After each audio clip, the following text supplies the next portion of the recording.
আগের মতো যাত্রী লো তাহলে আমাকে আগের মতো টাকা দেয়। এই তো এরা যদি যাত্রী বেশি নেয়, যাত্রীতে যদি 10 টাকা ভাড়া বেশি নেয় তাহলে আমাদেরকে 1 টাকা বেশি দিব না। ঠিক আছে,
এখন ভাড়া চেয়েছে 1500, আগে ম্যাজিস্ট্রেট সব দাম উড়াই দিচ্ছে, এখন 1000 করে ভাড়া চেয়েছে।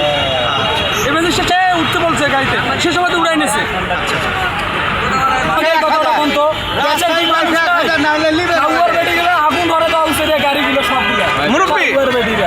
আপনি কোথায় যাবেন?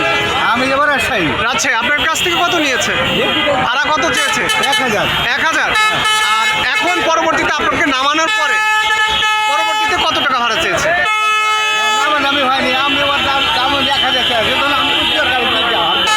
আপনার রাজশাহীতে 1000, কিন্তু একজন ভাড়া কত? ভাড়া 300 থেকে 400। 500 নিবে, এখন 500 নিবে ঈদের সময়। আমরা তো একদিন যাই, আজ তো নতুন যাই না আমরা।